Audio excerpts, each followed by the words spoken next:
Bonjour à tous, bienvenue. J'étais un petit peu absent la semaine dernière, j'ai eu 2-3 petits trucs à gérer. C'est reparti pour un tour. Donc, il y avait beaucoup de questions sur toutes les activités de marché, tout ce qui était les produits dérivés, les métiers des activités de marché. Donc, on va partir là-dessus et puis après, on continuera à avancer. Alors, en termes de produits, petit récapitulatif, il y a 4 compartiments au marché financier.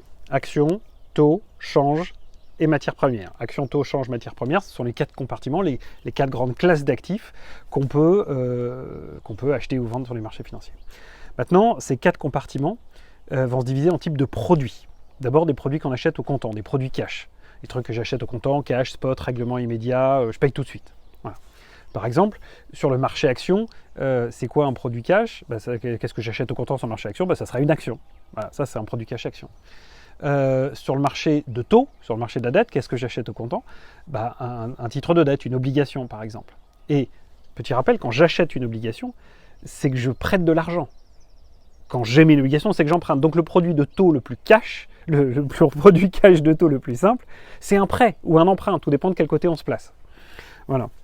Donc, produit de taux cash, ça peut être une obligation, ça peut être un crédit, ça peut être un Bund, un emprunt d'État allemand, ça peut être du commercial paper, une émission de titre de dette par une entreprise, ainsi de suite. Produit de taux cash, cash sur l'échange. Qu'est-ce que j'achète au comptant sur le marché d'échange? Des devises. J'achète de l'euro contre dollar, du yen contre franc suisse, du baht thaïlandais contre du won coréen, etc. Et puis sur le marché des matières premières, qu'est-ce qu'on achète cash? Ça peut être de l'or, ça peut être de la vache, ça peut être de la patate, ça peut être du porc, ça peut être de l'acier, etc. Enfin, toutes les matières premières qu'on achète au comptant. Donc, 4 compartiments, et déjà on peut acheter des produits au comptant, cash. De l'autre côté, il y a tout ce qui est produits dérivés. Et je sais qu'il y a plein de questions sur les dérivés, on va voir ça. C'est quoi un produit dérivé? C'est juste un produit qui permet de fixer aujourd'hui les conditions d'une opération pour le futur. On va fixer dans un produit dérivé aujourd'hui toutes les conditions d'un achat, d'une vente, d'un prêt, d'un emprunt. Tout est fixé aujourd'hui, mais ça aura lieu demain. Voilà. D'ailleurs, dans le code monétaire et financier, il ne parle pas de produits dérivés, il parle de produits à terme. On fixe aujourd'hui les conditions d'un truc pour le terme, pour le futur. Voilà. Donc un produit dérivé, c'est un produit qui permet de fixer aujourd'hui les conditions d'une opération pour le futur. Et dans le produit dérivé, alors je ne sais plus si j'avais fait le schéma ou pas, produit dérivé, vous entendiez parler de forward ou d'achat ou de vente à terme, de FRA, de CFD, de futur, de swap. Toute cette famille-là, c'est tous les produits dérivés fermes. On fixe aujourd'hui les conditions d'une opération pour le futur. Dans le futur, on sera obligé de faire ce pour quoi on a signé le contrat. C'est ferme, on n'a pas le choix.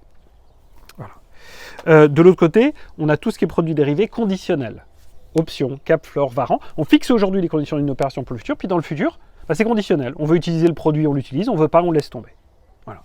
Donc en gros, 2 grandes familles de produits dérivés, des produits dérivés fermes, gratuits mais fermes. Alors oui, je ne l'ai pas dit, mais je ne sais plus si je l'avais dit en séminaire. Produits dérivés gratuits mais fermes. Et de l'autre côté, des produits dérivés conditionnels, payants mais conditionnels. Voilà.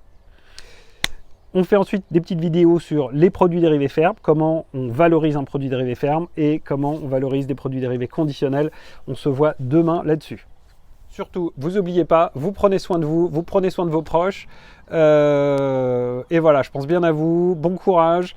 N'hésitez pas s'il y a besoin pour les vidéos. Et si un jour vous voulez qu'on fasse un live, on fait un live et je me ferai un plaisir de répondre à vos questions. Voilà, ciao!